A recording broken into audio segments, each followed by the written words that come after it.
Ladies and gentlemen, welcome in to the official NCAA ESPN March Madness Tournament Challenge second chance full bracket that I'm going to be filling out. What's the strategy after watching these teams through two rounds? Who are the one seeds that are going to make it? Who are the two seeds, maybe even lower? Let's go through my entire picks. We do have a big advantage here seeing how these teams are playing, and I'm going to go game by game and fill it all the way out until we get a national champion. So starting, you've got Alabama taking on San Diego State. San Diego State, you give them credit. They did what they had to do. A lot of people thought they were going to lose to Charleston. They beat Charleston. They beat Furman. But Alabama is simply too overwhelming. Alabama is too good offensively. San Diego State, there's no way they will be able to keep up in that game. So the one seed will advance. Alabama, this is a wide open region for them. Certainly, they will make it on to the Elite Eight, and San Diego State is done. Next, we have Creighton taking on the Cinderella. That is Princeton. Do you dare pick a Cinderella to the Elite Eight? Guys, I'm sorry. I can't do it. I am going with Creighton. I will say, we all know, if you've been following me, Creighton is very unpredictable. They did just beat Baylor. I had that in my bracket. I had Creighton going to the Sweet 16.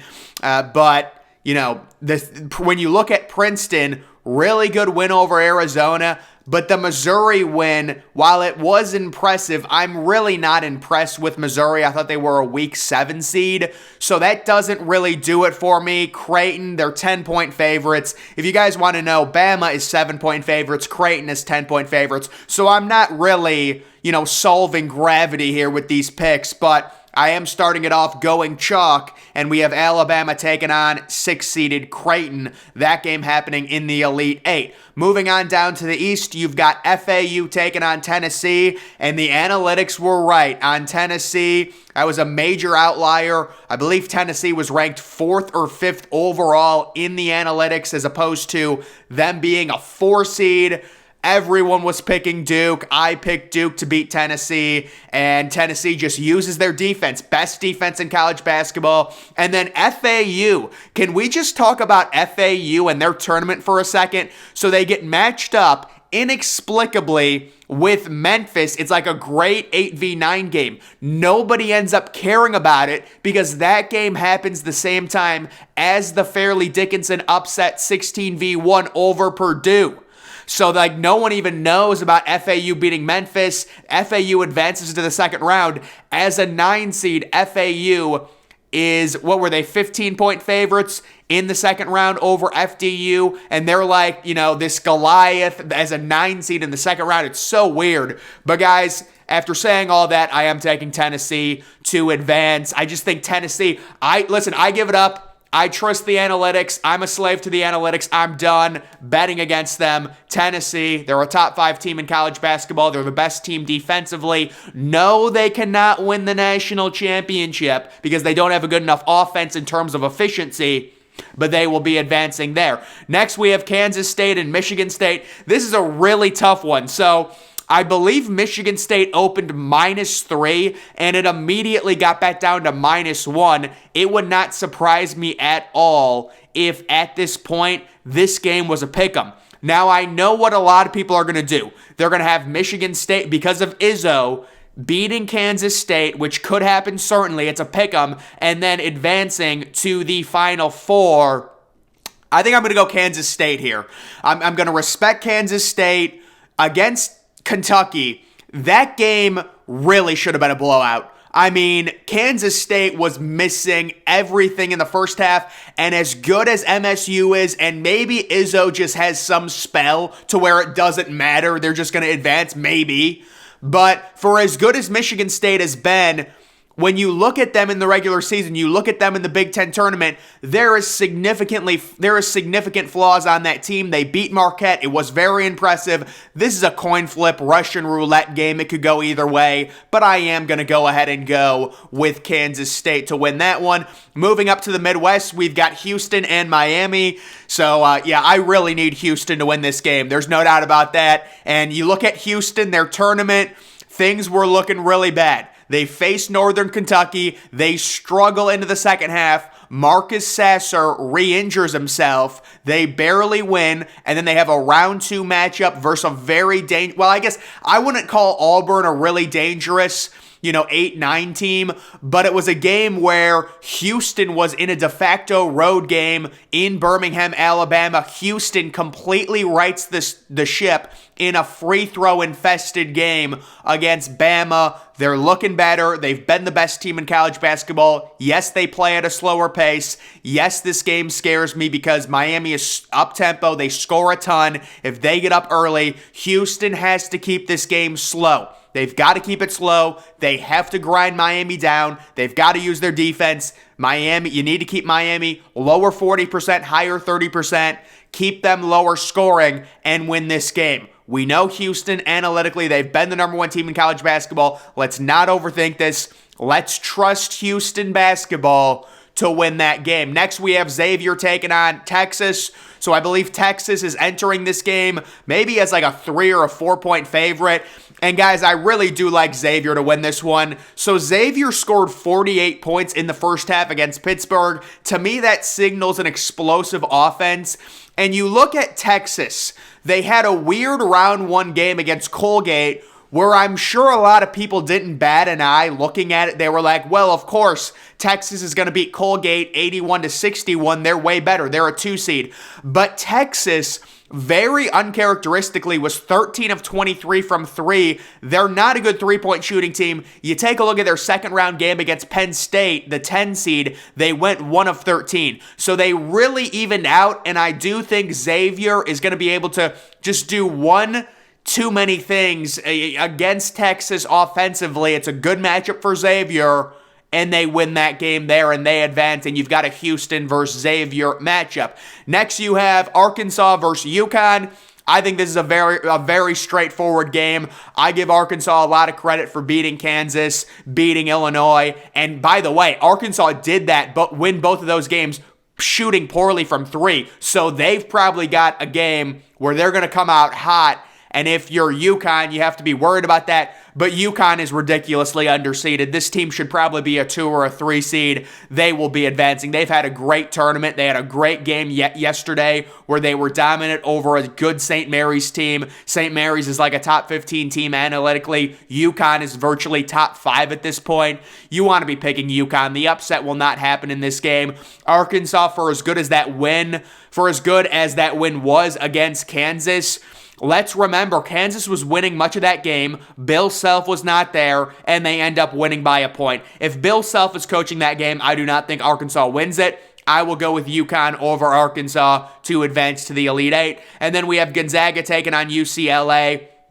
This is, I don't know if I would call this a coin flip because I might have seen one too many red flags for Gonzaga against TCU, a game in which they were trailing throughout much of it. Gonzaga does have the number 1 offense in college football analytically. They have a really, really bad defense outside of the top 70, so I'm going to go with UCLA, even dealing with multiple injuries now. UCLA, listen, it is so unfortunate what's happened to UCLA. If they had no injuries, at this point, I'm probably picking them at least to the national title, minimum Final Four, but they're dealing with injuries. That's important to note.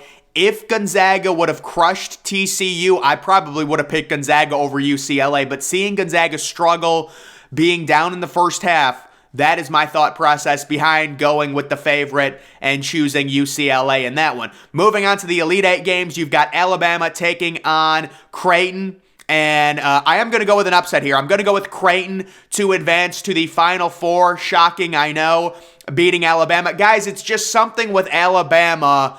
I really can't explain it. I just don't think they make the Final Four this year. Maybe I'm wrong. I'm going to fill out. By the way, guys, on this, you can fill out 25 different brackets, so I'm going to be doing that. And certainly Alabama, analytically, if you're picking a national champion, you're going to want to probably pick Alabama or Houston. And if it's not those two teams, it's probably UConn or UCLA when you're picking a national champion. So really nothing against Bama. This is just me saying, you know what? I'm going out on a limb. Creighton is a team that can be streaky. They can make it far. It's crazy when you look at Creighton's analytics. They're top 25, both offensive and defensive efficiency. So this is a sneaky team that's going to kind of get a bye against Princeton. And I could see Creighton making it to the Final Four in a major upset. And then moving on down, you've got Tennessee and Kansas State. And I like Tennessee. I'm just going to go with the defense overall to win that game over a Kansas State team who pretty good offensively. They've got a very small guard who's 5'8". In that Tennessee-Kansas State matchup, I think Tennessee is going to swarm him, and they're going to win that game using their defense, and they advance to the Final Four. And then looking at the Midwest, we've got Houston taking on Xavier, and I'm going to go with the 1 seed Houston to advance, beating Xavier. You know, I've got so much riding on Houston right now. I'm almost forced to pick them, you know. I guess I could pick against them, and, you know, to try and give myself better luck, but I'm already filling out. This is like my main bracket, so these are my actual predictions, and this is the one I'm going to be following the closest, so I am going to go with Houston over Xavier. Xavier, to me, you know, beating Texas, that's a big win, but I still will say they've had a very easy draw. They faced, in the first round, they faced Kennesaw State, and they almost lost. They were down by 13 points in the second half. And then in the second game, yesterday, they faced Pittsburgh. So it's been a very easy road. If they beat Texas, that's a really good win. Don't get me wrong.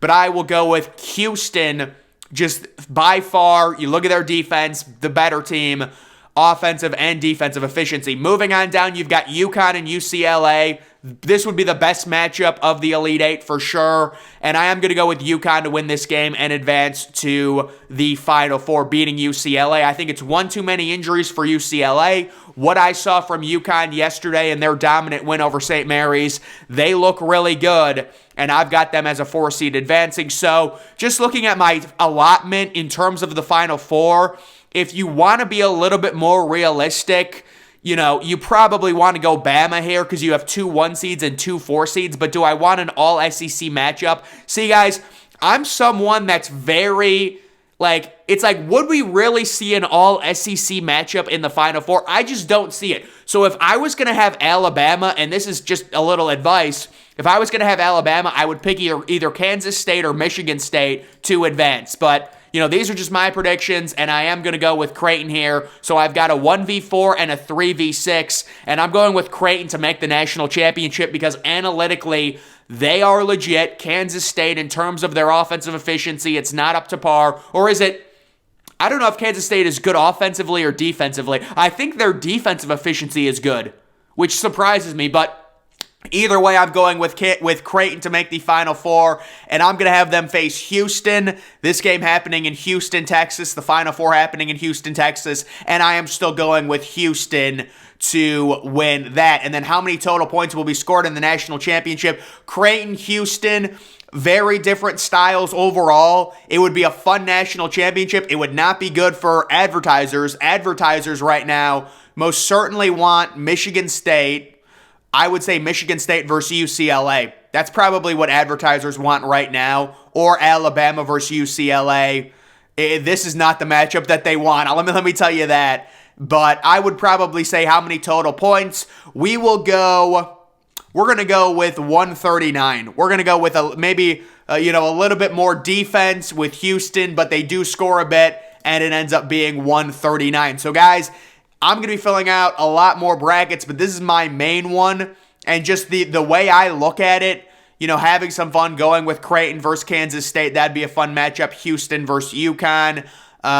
Again, you could certainly have Alabama make it, no doubt. They're going to be favorites over UConn, I'm sure. Tennessee versus... Well, I had Tennessee. Wait, did I? No, I had Kansas State winning it. Or no, I had Tennessee winning it. That's right. No. I almost got my picks confused. So I have Creighton versus Tennessee, Houston versus UConn. Yes, that's better. And again, normally you will get 2 1 seeds making the Final Four. But I will say this has been a weird year where a 2 seed lost in round 1 and a 1 seed lost in round 1. So who knows? You know, I don't know if you can base it off of history. Either way, That is my official prediction here in the second chance bracket. Make sure you're following me on Twitter. Link to that's always in the description. I'm, of course, the Depressed Ginger. Thank you for watching.